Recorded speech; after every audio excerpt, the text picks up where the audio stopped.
Assalamualaikum warahmatullahi wabarakatuh. Perkenalkan, nama saya Muhammad Faraz Afif dengan NPM C1C020162.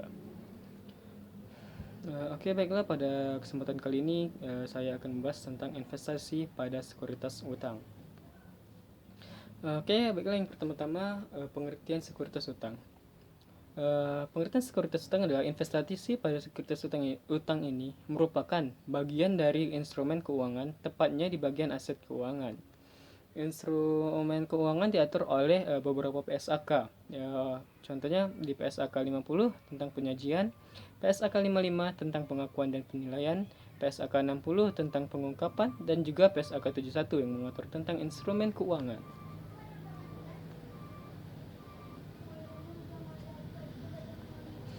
Oke, pertanyaan sekarang adalah kenapa banyak sekali PSAK yang mengatur tentang instrumen keuangan? Hal itu karena pada perusahaan, instrumen keuangan itu adalah bagian yang paling besar. Apalagi jika pada perusahaan keuangan.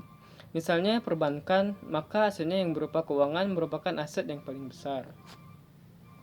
Terus selanjutnya, apa saja yang termasuk ke dalam instrumen keuangan? Yang termasuk ke dalam instrumen keuangan itu ada 5. Yang pertama, aset keuangan. Yang kedua, liabilitas keuangan. Yang ketiga, instrumen ekuitas.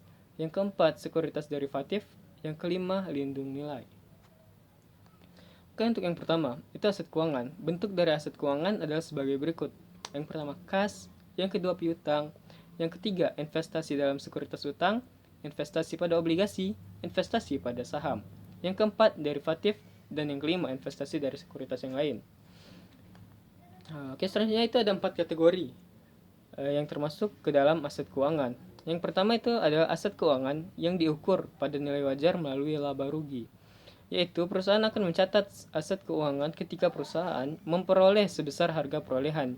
Jika ada biaya transaksi, itu akan dicatat secara terpisah dan harus dicatat sebesar nilai wajar pada saat tanggal pelaporan. Oke, itu selanjutnya ada aset keuangan yang dimiliki hingga jatuh tempo, yaitu perusahaan akan mencatat aset keuangan sebesar harga perolehan. Jika ada biaya transaksi, maka ditambahkan menjadi bagian dari harga perolehan. Terus yang selanjutnya itu adalah pinjaman dan piutang, yaitu perusahaan akan mencatat aset keuangan berupa pinjaman atau piutang itu sebesar harga perolehan. Yang selanjutnya adalah aset keuangan tersedia untuk dijual, yaitu perusahaan akan mencatat aset keuangan sebesar harga perolehan. Jika ada biaya transaksi, maka ditambahkan menjadi bagian dari harga perolehan. Oke, itu terus akuntansi untuk aset keuangan ini bergantung pada kategori aset keuangan apa yang digunakan. Terus yang selanjutnya ada dua. Yang kedua, liabilitas keuangan. Contoh atau bentuk dari liabilitas keuangan tersebut ada terbagi menjadi 3. Yang pertama, obligasi. Yang kedua, hutang wesel. Yang ketiga, hutang hipotek.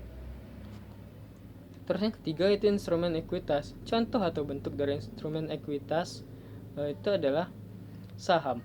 Saham biasa atau saham istimewa. Terus agio saham biasa dan agio saham istimewa. Yang selanjutnya return earnings dan selanjutnya treasury share.